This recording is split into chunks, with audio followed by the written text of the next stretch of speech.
Aristóteles vivió entre los años 322 y 384 a.C. Fue el primer filósofo griego en defender la observación y la descripción detallada de la naturaleza. Él decía que mediante nuestros sentidos nosotros obteníamos experiencia. Y les voy a platicar un poco acerca de en qué consistió el empirismo y sus principales representantes. Bueno, el empirismo es una corriente filosófica de los siglos XVII y XVIII que sostiene que la única fuente válida del conocimiento es la experiencia sensorial. Esto significa que aprendemos y conocemos el mundo a través de lo que vemos, oímos, tocamos, olemos y probamos. Sus principales representantes son Thomas Hobbes, John Locke y George Berkeley. Para empezar, Thomas Hobbes decía que el conocimiento se origina en los sentidos. La percepción es el resultado de los movimientos externos que estimulan a los órganos sensoriales y que el pensar es una prolongación del sentir. Por ejemplo, cuando ves un rayo, primero lo percibes con los ojos, que es la sensación, y después lo interpretas como un peligro, que es el pensamiento. Por su parte, John Locke propuso que la mente al nacer es una tabula rasa, es decir, un pizarrón en blanco y que todo el conocimiento proviene de la experiencia sensorial. Diferenció ideas simples que son colores, sonidos, olores y esto directo de los sentidos. Ideas complejas que es la combinación de varias ideas simples, cualidades primarias que son la forma, tamaño, movimiento que están en el objeto y cualidades secundarias que son el color, olor, sabor que dependen más de la percepción. Por ejemplo, un niño no sabe qué es el dulce sabor de una fresa hasta que la prueba por primera vez. Y por último, George Berkeley, su lema es ser percibido y niega que exista un mundo material independiente de la percepción y afirma que el mundo solo existe en tanto sea percibido por alguien y garantizado por la percepción constante de Dios. Por ejemplo, si no hay nadie mirando un árbol, no existe materialmente. Su permanencia se explica porque siempre es percibido por Dios.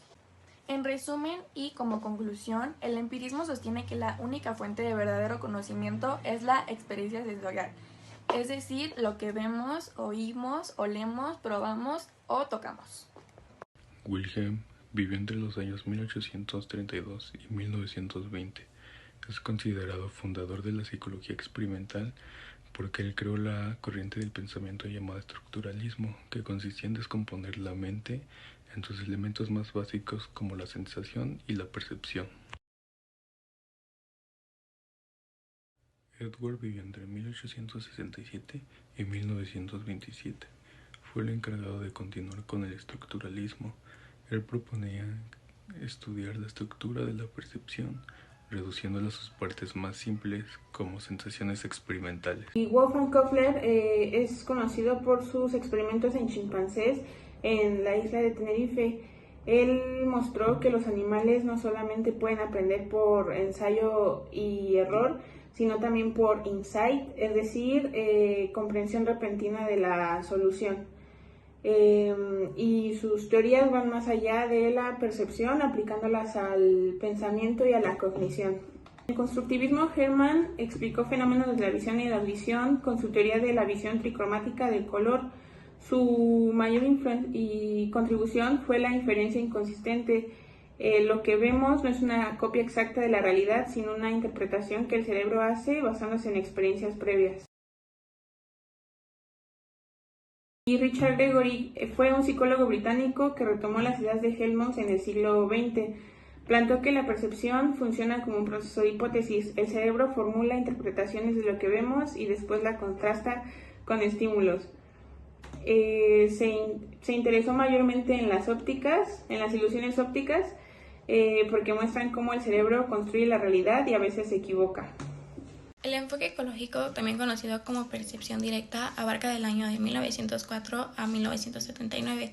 Fue propuesto por James Gibson, que pues él dice que no necesitamos como procesos mentales para interpretar el mundo y que la información ya necesaria va a estar presente en el ambiente y llega directamente a nuestros sentidos y así pues el organismo percibe de manera inmediata pues todos los elementos del entorno. El enfoque computacional abarca del año de 1945 a 1980 y fue propuesto por David Marr, que estudia la percepción usando los principios matemáticos y de simulación, y este nos da un enfoque que considera que el cerebro funciona como un sistema que puede procesar la información y puede ir transformando los estímulos visuales en representaciones internas que pues nos permiten como interpretar el entorno.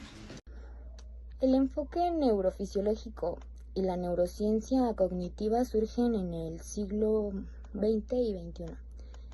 Estos enfoques no solamente tienen un único fundador, pero pues sí se les destacan por sus trabajos a David y a Thorsen.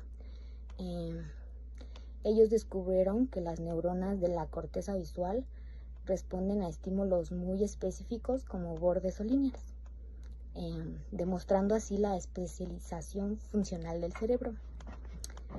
Gracias a sus investigaciones ganaron un premio Nobel en 1981 y pues básicamente el enfoque neurofisiológico y la neurociencia cognitiva explican la percepción como el resultado de la actividad neuronal.